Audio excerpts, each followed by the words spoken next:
السلام عليكم ورحمة الله وبركاته. إن الحمد لله نحمده ونستعينه ونستغفره ونؤمن به ونتوكل عليه ونعوذ بالله من شرور أنفسنا. من يهده الله فلا مضل له ومن يضلله فلن تجد له وليا مرشدا. ونشهد أن لا إله إلا الله وحده لا شريك له ونشهد أن سيدنا وسندنا وحبيبنا وطبيب قلوبنا ومولانا محمدا عبده ورسوله أرسله الله تعالى بالحق بشيرا ونذيرا وداعيا إلى الله بإذنه وسراجا وقمرا منيرا. أما بعد فأعوذ بالله من الشيطان الرجيم. بسم الله الرحمن الرحيم. قل إن كنتم تحبون الله فاتبعوني يحببكم الله ويغفر لكم ذنوبكم والله غفور رحيم. قال رسول الله صلى الله عليه وسلم كل أمتي يدخلون الجنة إلا من أبى. قيل من أبى؟ قال من أطاعني دخل الجنة ومن عصاني فقد أبى. وقال رسول الله صلى الله عليه وسلم لا يؤمن أحدكم حتى أكون أحب إليه من والده وولده والناس أجمعين أو كما قال النبي عليه الصلاة والسلام. سبحانك لا علم لنا إلا ما علمتنا إنك أنت العليم الحكيم. سبحان الله وبحمده سبحان الله العظيم. اللهم صل على روح محمد في الأرواح وعلى جسد محمد في الأجساد وعلى قلب محمد في القلوب وعلى قبر محمد في القبور. بلغ العلا بكماله كشف الدجى بجماله حسنت جميع خصاله صلوا عليه وآله. الحمد لله.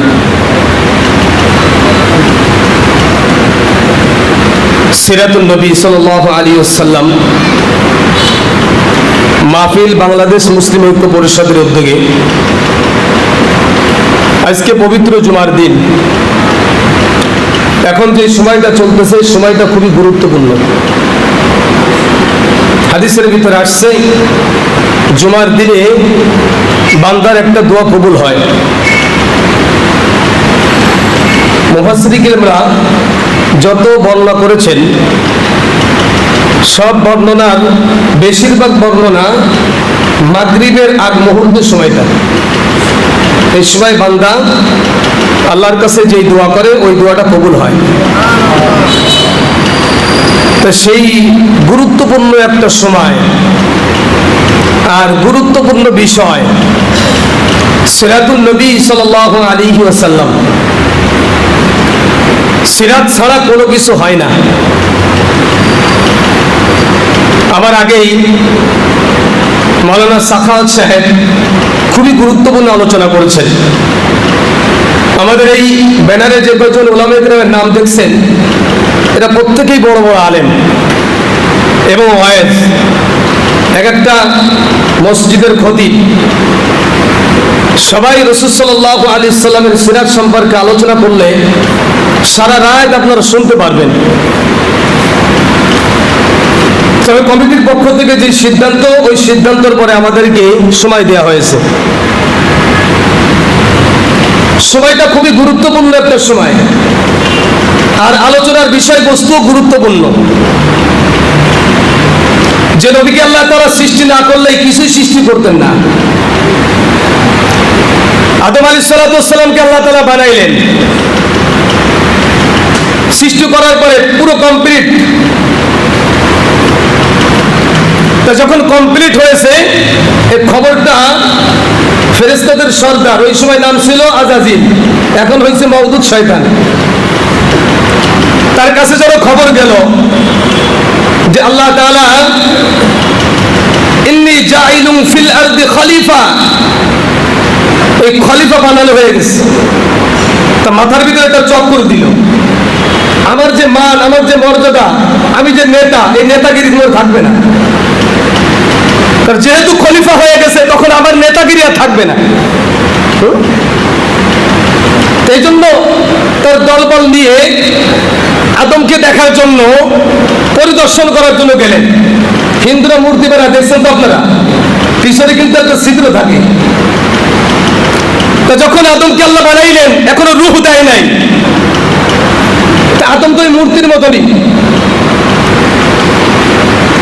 আদম আলাইহিস সালামকে পরিদর্শন করার জন্য শয়তান ইবলিস গেল, ভিতরে ঢুকলেন, সব জায়গায় দেখে পরিপূর্ণ দেখে এসে বলতেছেন, না, এর কোনো ক্ষমতা নাই, এর কোনো ক্ষমতা নাই, আমাকে কিছু করতে পারবে না। মূর্তির কি কোনো ক্ষমতা আছে? ক্ষমতা দেবে কে? আরো জোরে বলেন, কে দিবে? ইবলিস ঘুরে এসে দেখলো, না, আমার সমকক্ষ হওয়া সম্ভব না, এটা মাটির তৈরি, কিছুই করতে পারে, নড়াচড়াই তো করতে পারে না। যাই হোক, আমার মূল কথা হলো, আদম আলাইহিস সালামের পরে যখন আল্লাহ তাআলার রূহ, যার জন্য আমরা কথা বলতেছি, যার জন্য আমরা হাঁটাচলা করি, যার জন্য খাওয়া দাওয়া করি, যার জন্য ব্যবসা বাণিজ্য করি, এই রূহটাকে যখন আদম আলাইহিস সালামের শরীরের ভিতরে দিলেন, গিসে দ্রুত বের হয়ে চলে আসছে। আল্লাহ তাআলা বলেন, রূহ কি ব্যাপার? আল্লাহ, এত অন্ধকারের ভিতরে আমি থাকতে পারবো না। আল্লাহ তাআলা জিবরাইলকে বললেন, জিবরাইল, জান্নাতের ভিতরে চলে যাও, নূরে মুহাম্মাদীকে আমি আল্লাহ তাআলা সংরক্ষণ করে রেখেছি।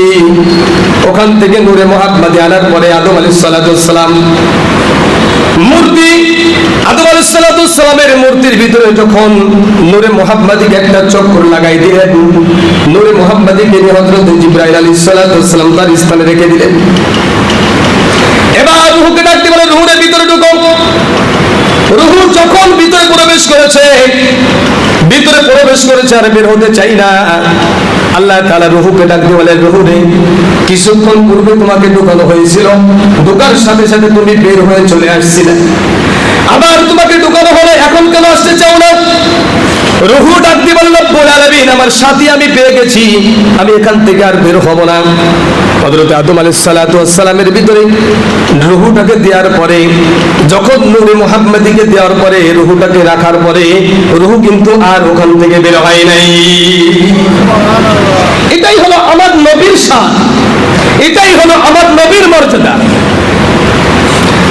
আল্লাহ তাআলা পবিত্র কোরআনের ভিতরে বলেন, কুল ইন কুনতুম তুহিব্বুনাল্লাহ ফাত্তাবিউনি ইউহিব্বুকুমুল্লাহ।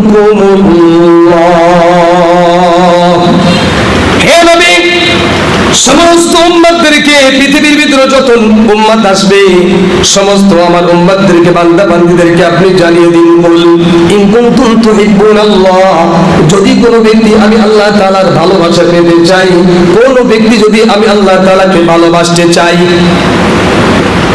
তুহিব্বুনাল্লাহ ফাত্তাবিউনি ইউহিব্বুকুমুল্লাহ।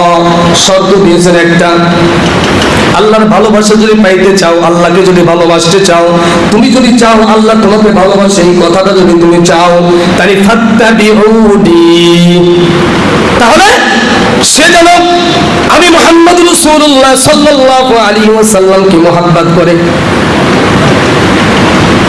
মোহাব্বত কার পাইতে চাও? আল্লাহর মোহাব্বত যদি তুমি পাইতে চাও, আল্লাহকে যদি তুমি ভালোবাসতে চাও, তুমি যদি চাও তোমাকে আল্লাহ তাআলা ভালোবাসুন, তাহলে সর্বপ্রথম ফাত্তাবিউনি, আগে রসুলকে মোহাব্বত করতে ভালোবাসতে হবে। রসুলের সঙ্গে তোমার তারে জয়েন দিতে হবে। পাওয়ার হাউস থেকে যে কারেন্টের লাইনটা আসে, মেন লাইন যাকে বলা হয় 33,000 ভোল্টের, ওই লাইনের সঙ্গে যদি ফ্যানের লাইনটা জোড়ান, এই লাইনটা জোড়ান, এই লাইট থাকবে? এই ফ্যান থাকবে? কারণ এই ফ্যানের এই লাইটের পাওয়ার হলো কম।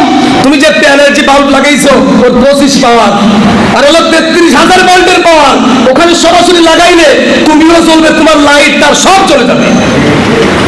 তুমি যদি সরাসরি আল্লাহর সঙ্গে তোমার লাইনটা লাগাইতে চাও, তোমার তার যা কিছু আছে সব জ্বলে পড়ে তুমিও জ্বলে ছারখার হয়ে যাবে, তবে আল্লাহর নাগাল তুমি পাবে না। যদি লাইট জ্বালাইতে চাও, ফ্যান জ্বালাইতে চাও, এখানে এই যে খাম্বা দেওয়া আছে, খাম্বার সাথে একটা ট্রান্সমিটার বড়, এরপরে একটা আপনাকে একটা দিছে, ওর সাথে জয়েন করলে তারপরে সুইচ দিলে তারপরে ভালো করে জ্বলবে আপনার লাইট। তাও মাঝে সাথে দেখা যায় পাওয়ার যখন একটু বেড়ে যায়, টস করে বাতিটা কি হয়ে যায়। হযরত মুসা আলাইহিস সালাতু সরাসরি আল্লাহর সঙ্গে দেখা করতে চেয়েছিলেন, টস করে ফেটে গেছিল। এই জন্য আল্লাহ তাআলা বলছেন ফাত্তাবিউনি, সরাসরি আল্লাহর ভালোবাসা তুমি পাবে না, আল্লাহর সঙ্গে তুমি সরাসরি ভালোবাসা পাইতে পারবে না, আল্লাহ সরাসরি তোমাকে ভালোবাসবে না। আল্লাহর ভালোবাসা যদি তুমি পেতে চাও, তুমি যদি আল্লাহকে ভালোবাসতে চাও, তার জয়েন করাইতে হবে বিশ্বনবী মুহাম্মদুর রাসূলুল্লাহ সাল্লাল্লাহু আলাইহি সাল্লামের সাথে, জয়েন করাতে হবে রাসূলের সাথে। ফাত্তাবিউনি ইউহিব্বুকুমুল্লাহ, যদি তুমি তোমার এই ভালোবাসার মোহাব্বতের তারটা মুহাম্মদুর রাসূলুল্লাহ সাল্লাল্লাহু আলাইহি সাল্লামের সাথে লাগাও, ইউহিব্বুকুমুল্লাহ, তাহলে আল্লাহ তোমাকে ভালোবাসবে। তারপরে ভালোবাসবে কে? কে ভালোবাসবে? আগে রাসূলের সঙ্গে তোমার মোহাব্বতের তারটা জয়েন করো।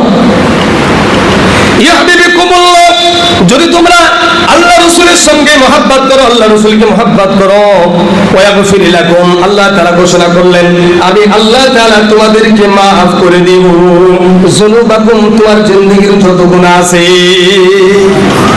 তোমার জিন্দেগীর যত গুনাহ আছে সমস্ত গুনাহকে আমি আল্লাহ তাআলা মাফ করে দেব। কাজটা কি? তুমি ফাত্তাবিউনি, রাসূলের সঙ্গে তোমার মোহাব্বত থাকতে হবে। রাসূলের সঙ্গে মোহাব্বত থাকলে আল্লাহ বলতেছেন আমি তোমাদেরকে মাফ করব। কেন আমি আল্লাহ তাআলা মাফ করব? ওয়াগফির লাকুম যুনুবাকুম ওয়াল্লাহু গফুরুর রহিম। আমি আল্লাহ তাআলা গফফার, এই নামের ওসিলাই, রহমান এই নামের ওসিলাই আমি আল্লাহ তাআলা তোমাদেরকে মাফ করে দেব। সুবহানাল্লাহ।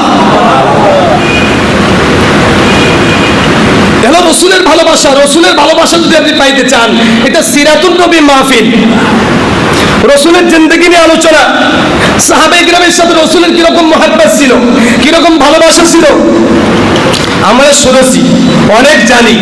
তারপরও মুজাকারা করার জন্য আপনাদের সামনে আবার বলি, রাসূল আরবি সাল্লাল্লাহু আলাইহি সাল্লামের সাথে তার একজন সাহাবী হযরত বারা রাদিয়াল্লাহু তাআলা রাসূলের দরবারে আসছেন। আসার সময় তার 6-7 বছরের একটা বালক, একটা সন্তান তার সঙ্গে নিয়ে আসছে। যখন সন্তানটা বাবার সঙ্গে যাওয়ার জন্য প্রস্তুত হয়েছে, মা ডাক দিয়ে বলতেছেন বাবা রে, ওই যে একটা তলোয়ার দেখা যায়, তলোয়ারটা তোমার কোমরে একটু নিয়ে যাও। তলোয়ারটা কোমরে নিয়ে আসলেন। 6 থেকে 7 বছর অথবা 8 বছরের বাচ্চা হযরত তালহা রাদিয়াল্লাহু তাআলা রাসূলের দরবারে আসলেন। হযরত বারা রাদিয়াল্লাহু তাআলা রাসূল সাল্লাল্লাহু আলাইহি সাল্লামের নসিহতগুলো শুনলেন। রাসূল যে আদেশগুলো করেছেন তা করলেন, যা কিছু বললেন আমল করার জন্য চেষ্টা করলেন, সব কিছু শুনছেন। শুনে যখন ছুটি হয়েছে বাড়ির দিকে রওনা দিয়েছে। ছেলে এবং বাপ দুজনে রওনা দিয়েছে। কিছুক্ষণ যাওয়ার পরে ছেলে হযরত তালহা রাদিয়াল্লাহু তাআলা, বাপ হযরত বারা রাদিয়াল্লাহু তাআলাকে ডাক দিলেন, বাবারে এখানে একটু দাঁড়াও, আমি একটু রাসূলের সঙ্গে একটু দেখা করে আসি। রাসূলের দরবারে চলে গেলেন। রাসূলের কাছে গেলেন, ইয়া রাসূলুল্লাহ, ইয়া হাবিবাল্লাহ, আমি ছোট মানুষ, এইজন্য আপনি আমাকে কোনো আমল দিলেন না, কোনো কাজ দিলেন না। ইয়া রাসূলুল্লাহ, ইয়া হাবিবাল্লাহ, আমি আসলে আপনার কাছ থেকে কিছু কাজ নেওয়ার জন্য। আমিও কিন্তু আপনাকে মহব্বত করি আমার জীবনের থেকে। ছোট্ট বাচ্চা বলতেছে, ইয়া রাসূলুল্লাহ, আমি আপনাকে অনেক মহব্বত করি। রাসূলুল্লাহ সাল্লাল্লাহু আলাইহি সাল্লামের দরবারে অনেক সাহাবী বসে আছেন। সাহাবীরা ওই ছোট বাচ্চার, ওই বালকের কথাগুলো শুনতেছেন। হযরতে তালহা রাদিয়াল্লাহু তাআলা ডাক দিয়ে বলেন, ইয়া রাসূলুল্লাহ, ইয়া হাবিবাল্লাহ, আপনি আমাকে একটু কাজ দেন, একটু আমল দেন, যে আমলগুলো আপনার কাছ থেকে শ্রবণ করে যদি আমি বাসায় যাওয়ার পর আমার ইন্তেকাল হয়ে যায়, কিয়ামতের ময়দানে কঠিন মুসিবতের কালে যখন আল্লাহ পাক রব্বুল আলামিন আমাকে ডাকবেন, আমি যখন আল্লাহর দরবারে উপস্থিত হব, আমি আল্লাহর দরবারে কথা বলতে পারবো যে রব্বুল আলামিন তোমার বিশ্ব নবীর কাছ থেকে এই সবকগুলো নিয়ে আসছিলাম আমল করার জন্য। ইয়া রাসূলুল্লাহ, ইয়া হাবিবাল্লাহ, আমি আপনাকে অনেক মহব্বত করি, ভালোবাসি। রাসূল সাল্লাল্লাহু আলাইহি সাল্লাম বলেন, তালহারে, তোমার মহব্বতের একটু নমুনা আমাকে একটু দেখাইতে হবে। আমি এই মুহূর্তে একটা হুকুম তোমাকে করব, তুমি কি পালন করতে প্রস্তুত? হযরত তালহা রাদিয়াল্লাহু তাআলা রাসূলকে ডাকতে বলেন, নবী আমার, আপনি আমাকে ছোট মনে করেন না, আপনি যেই হুকুম করেন আমি ওই হুকুম তামিল করব, কোনো চিন্তা করেন না। আল্লাহর নবী ডাকতে বলেন, তালহা রে, আমি তোমাকে হুকুম করতেছি, তোমার পিতার গর্দনটা আমার কাছে নিয়ে আসো, তোমার পিতার গর্দনটা আমার কাছে নিয়ে আসো। কোমরে ছিল একটা ছুরি, একটা ছিল অনেক ধারালো ছুরি। ছুরিটা বের করে দৌড় দিছে পিতার গর্দন আনার জন্য। আল্লাহর নবী সাহাবীদেরকে বললেন, তালহাকে একটু বাধা দাও। তালহাকে যখন বাধা দিলেন, রাসূলের দরবারে তালহাকে আনার পরে বলতেছেন, ইয়া রাসূলুল্লাহ, ইয়া হাবিবাল্লাহ, কেন আপনি আমাকে বাধা দিলেন? আল্লাহর নবী বলেন, তালহারে, আমি রাসূল দুনিয়া আগমন করেছি কোন পিতার সন্তানের হাতে পিতাকে হত্যা করার জন্য না, আমি সন্তানেরকে পিতার কোলে পৌঁছাই দেওয়ার জন্য। আমি রাসূল দুনিয়া আগমন করেছি, আমি তো রহমতের নবী, আমার সাল্লাকা ইল্লা রাহমাতাল লিল আলামিন, আমি তো রহমতের নবী। এখানে তো আমি একজন আরেকজনের ভিতরে গন্ডগোল, ফাসাদ, দাঙ্গা হাঙ্গামা বাঁধানোর জন্য আমি আসি নাই। আমি তো আসছি মানুষের ভিতরে মানুষের মহাব্বত যাতে লাগে, স্বামী স্ত্রীর ভিতরে মহাব্বত লাগে, ভাই ভাইয়ের ভিতরে মহাব্বত পয়দা হয়, ভাই বোনের ভিতরে মহাব্বত পয়দা হয়, ছেলে বাপের ভিতরে মহাব্বত পয়দা হয়। এজন্য তো আমি রাসূল দুনিয়া আগমন করেছি। হযরত বালা রাদিয়াল্লাহু তাআলা তার সন্তান যখন তিনি চলে গেলেন, চলে যাওয়ার পরে কিছুদিন পরে আল্লাহই ফয়সালা, কে জানে যে হযরত তালহা রাদিয়াল্লাহু তাআলা এই সর্বপ্রথম রাসূলের দরবারে আসছে, আর এটাই তার শেষ আসা। এরপরে আসতে পারে নাই। বাড়ি যাওয়ার পরে অসুস্থ হয়ে পড়ছে। অসুস্থ হয়ে যাওয়ার পরে রাসূলের দরবারে রাসূলের কাছে খবর আসছে যে আপনার ওই ছোট্ট বাচ্চা তালহা যে মহব্বতের কথা বলেছিল, মহব্বতের নিদর্শন দেখানোর জন্য তার নিজের তলোয়ারকে নিয়ে তার পিতার মাথা আনার জন্য গিয়েছিলেন, সেই তালহা অনেক অসুস্থ। রাসূলের খবর পেয়ে দৌড় দিয়ে গেলেন তালহাকে দেখার জন্য। আল্লাহ নবী বিশ্ব নবী মুহাম্মদুর রাসূলুল্লাহ সাল্লাল্লাহু আলাইহি ওয়াসাল্লাম বারা রাদিয়াল্লাহু তাআলার কাছে গেলেন, তার সন্তান হযরত তালহা রাদিয়াল্লাহু তাআলার কাছে গেলেন। তালহাকে ডাকতে তালহাকে দেখলেন এবং বারা রাদিয়াল্লাহু তাআলাকে ডাকতে বলতেন, বারা রে, তোমার সন্তানের অবস্থা বেশি ভালো না, হয়তো দুনিয়ার ভিতরে আর বেশি দিন টিকবে না। বারাকে ডাকতে বলেন, বারা, ইয়া রাসূলুল্লাহ, ইয়া হাবিবাল্লাহ। বারা ডাকতে বলেন, ইয়া রাসূলুল্লাহ, ইয়া হাবিবাল্লাহ, কি বলেন? আল্লাহ নবী ডাকতে বলেন, বারা রে, তোমার সন্তান আবু তালহা যদি মৃত্যুবরণ করে, মৃত্যুর আগে মৃত্যু যদি বরণ করে, আমাকে খবর না দিয়ে তাকে দাফন করবা না, আমাকে খবর না দিয়ে তাকে দাফন করবার। ছোট্ট বাচ্চা সেদিন কি মহাব্বতের দৃষ্টান্ত আমার সামনে দেখিয়েছে, আমি তারপরে খুশি হয়ে গেছি। হযরত বারা রাদিয়াল্লাহু তাআলা রাসূলের দরবারে আসে যায়। কিছুদিনের ভিতরে গভীর রাতে হযরত তালহা রাদিয়াল্লাহু তাআলা বিশাল অসুস্থ হয়ে পড়েছেন, একা একা একটা রুমের ভিতরে চিৎকার মেরেছে, বাবাকে ডাকতেছেন, বাবারে আমার কাছে আস। ছোট্ট বাচ্চা বাবা যখন তার কাছে গেছে, বাবাকে সন্তান ডাক দিয়ে বলছেন, বাবারে, তোমার কাছে আমার একটা ওসিয়ত হলো, আমি যদি রাত্রে বেলায় মারা যাই, বিশ্ব নবী মুহাম্মদুর রাসূলুল্লাহ সাল্লাল্লাহু আলাইহি ওয়াসাল্লামকে আমার মৃত্যুর খবর দিবা না। ভালোবাসা কাকে বলে? মহব্বত কি জিনিস? আমরা রাসূলকে মহব্বত করি, শুধু মুখ দিয়ে বলি রাসূলকে মহব্বত করি, রাসূলকে মহব্বত করি, রসুলকে মহব্বত করি। যদি আপনাকে বলা হয় 40 বছর পর্যন্ত খালি জিকিরটা করবেন, আপনি জিকির করতে প্রস্তুত, রসুলকে মহব্বত করি, রসুলকে মহব্বত করি, রসুলকে মহব্বত করি। আর ইমাম সাহেব যদি বলে ওই যে ভারতের রাম মন্দিরের পর একজন পুরোহিতা রসুলকে নিয়ে বিভিন্ন ব্যঙ্গচিত্র করেছে, রসুলকে গালি দিয়েছে, চলো আমরা একটু মিছিল মিটিং করি, আমরা প্রতিবাদ করি, কিয়ামতের ময়দানে আল্লাহ পাক রব্বুল আলামিনের দরবারে কি জবাব দেব? তখন আমরা অনেকে বলবো হুজুর এটা করে কি লাভ, কি লাভ? দরকার নেই হুজুর, আপনি আছেন, ভালো আছেন, বেতন দিতেছি, খাইতেছি, চুপচাপ থাকেন না, রাস্তায় যাওয়ার দরকার নেই, দেশের অবস্থা বেশি ভালো না। এই কথা বলে রসুলের দরবারে নবী দাবি করি, এই চেহারা নিয়ে রসুলের দরবারে কিভাবে উপস্থিত হোক? রসুলকে নিয়ে ব্যঙ্গচিত্র করে। রসুল সাল্লাল্লাহু আলাইহি ওয়াসাল্লামের চাচা সব থেকে বেশি মহব্বত করতেন হযরত হামজা রাদিয়াল্লাহু তাআলা, তাকে মারছিল হযরত ওয়াহশী। মুসলমান হওয়ার পরে রসুল বলেছেন, ওয়াহশী আমার সামনে বসবে না, কারণ তুমি যখন আমার সামনে বসো তখন আমার ওই চাচার দৃশ্যগুলো আমার মনে পড়ে, খবরদার তুমি আমার সামনে বসবে না। যতদিন রসুল জীবিত ছিলেন পিছনে বসতেন, রসুলের কথা শোনার জন্য পিছনে বসে থাকতেন, সামনে বসতো না। ওয়াহশী রসুল দুনিয়া থেকে চলে গেছেন। হযরতে আবু বকর সিদ্দিক রাদিয়াল্লাহু তাআলা খলিফাতুল মুসলিমিন, ওই সময় মুসাইলামাতুল কাজ্জাব নামে একজন ভণ্ড নবীদান, সে বলেছিলেন মুহাম্মদ যে কথাটা বলেছেন আনা খাতামান নবিয়্যি লা নবিয়্যা বাদ, এই কথাটা মিথ্যা। আমি হলাম আনা খাতামান নবী, আমি শেষ নবী, আমার পরে আর কোন নবী আসবে না।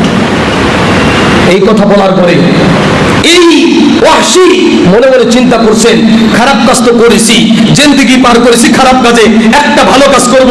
তিনি চলে গেছেন ওই মুসাইলামাতুল কাজ্জাবের কাছে, যে বলতেছেন কি তুমি কি আমার নবীকে নবী স্বীকার করো না, শেষ নবী? কয় না, আমি নবী। এই ওয়াহশী তাকেও হত্যা করেছে। হত্যা করার পরে পরের দিন রাত্রে বেলায় রাসূল সাল্লাল্লাহু আলাইহি সাল্লাম স্বপ্নের মাধ্যমে এই ওয়াহশীকে কোলে জড়িয়ে ধরে চুমা খাইছে। কোনো লাভ নাই। রসুলের বিরুদ্ধে যে কোনো ব্যক্তি কটূক্তি করবে, আমরা যদি প্রতিবাদ না করি, কিয়ামতের ময়দানে রাসূল সাল্লাল্লাহু আলাইহি ওয়াসাল্লাম যখন আমাদের বিপদের সময় জাহান্নামের ভিতরে ঢুকবে, তখন বলবে রুবামা ইয়াদুল্লাযিনা কাফারু লাউ কানু মুসলিমুন। তখন আমরা বলবো হায়রে, কেন রসুলকে আমরা মানলাম না? রসুলের এই যারা ব্যঙ্গচিত্র করেছে, রসুলের বিরুদ্ধে যারা কথা বলেছে, কেন তাদের বিরুদ্ধে আমরা নিলাম না? তার জন্য আমরা কেন মিছিল মিটিং করলাম না? যদি আজকে আমরা রসুলের পক্ষ নিয়ে কথা বলতাম, রসুল আজকে আমাদের জন্য শাফায়াত করতেন। কিন্তু আফসোস, আজকে রসুলের শাফায়াত আমরা পাইতেছি না। এই জন্য মুসলমান আমাদেরকে ইহুদি খ্রিস্টানরা মাঝে মাঝে একটু খুশা দেয়, মুসলমান কি ঘুমাই গেছে নাকি সজাগ আছে? দেখেন না, কিছুদিন পর পর একজন রসুলকে নিয়ে, একজনকে কোরআনকে নিয়ে, একজন আল্লাহকে নিয়ে, এইরকম ভাবে বিভিন্ন নবী, বিভিন্ন কোরআনকে নিয়ে, বিভিন্ন কিতাব নিয়ে এরকম ব্যঙ্গচিত্র করা শুরু করে দেয়। দেখে যে মুসলমানরা ঘুমিয়ে আছে নাকি সজাগ আছে। আমরা সজাগ না ঘুমিয়ে আছি? সজাগ না ঘুমিয়ে? রসুলের বিরুদ্ধে কেউ যদি কথা বলে, আমাদের কঠোর থেকে কঠোর পদক্ষেপ নিয়ে তাকে আমরা এরকম ভাবে দুনিয়ার থেকে শাস্তির আওতায় তাকে আনতে হবে ইনশাআল্লাহ। রাজি আছি তো ইনশাআল্লাহ? আল্লাহ পাক রব্বুল আলামিন রাসূল আরবি সাল্লাল্লাহু আলাইহি সাল্লামের দরবার থেকে যখন বারা রাদিয়াল্লাহু তাআলা তার সন্তান ওসিয়ত করলেন, বাবা আমার যদি রাত্রে মৃত্যু হয়ে যায়, খবরদার তুমি আমার এই খবরটা রসুলের কাছে দিবা না। কেন? গভীর রাত্রে যদি আমার মৃত্যু হয়ে যায়, আমার মৃত্যুর সংবাদ শোনার সাথে সাথে বিশ্বনবী মুহাম্মদ রাসূলুল্লাহ সাল্লাল্লাহু আলাইহি সাল্লাম আমার লাশ দেখার জন্য চলে আসবে। আমি চাই না আমার কারণে কোন কাফের বেঈমানেরা রাসূলকে অন্ধকার পেয়ে রাসূলের উপর আক্রমণ করে, কোন মুনাফিক রাসূলের উপর আঘাত করে, এটা আমি চাই না। যদি আমার লাশ দেখাতে আসার কারণে, আমাকে দেখতে আসার কারণে রাসূল যদি কোনো আঘাত প্রাপ্ত হয়, কিয়ামতের ময়দানে আমি রাসূলের সামনে দাঁড়াইতে পারবো না, কিভাবে জবাব দেব আমি রাসূলের সম্পর্কে? এই জন্য হযরত তালহা রাদিয়াল্লাহু তাআলা বললেন যে বাবা আমার মৃত্যু যদি রাত্রে হয়, খবরদার আমার বিশ্বনবীকে খবরটা দিবা না। রাত্রে মৃত্যু হয়ে গেছে। মৃত্যুবরণ করার পরে 2 দিন পার হয়ে গেছে বিশ্বনবী মুহাম্মদ রাসূলুল্লাহ সাল্লাল্লাহু আলাইহি সাল্লামের দরবারে হযরত বারা রাদিয়াল্লাহু তাআলা আসে যায়, কিন্তু কোনো কথা বলে না।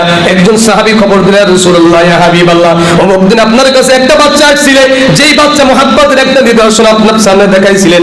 বারা রাদিয়াল্লাহু তাআলার সন্তান হযরত তালহা রাদিয়াল্লাহু তাআলা এই তো দুনিয়া থেকে চিরবিদায় হয়ে গেছে। রাসূল সাল্লাল্লাহু আলাইহি ওয়াসাল্লাম মনে মনে একটু কষ্ট পাইলেন।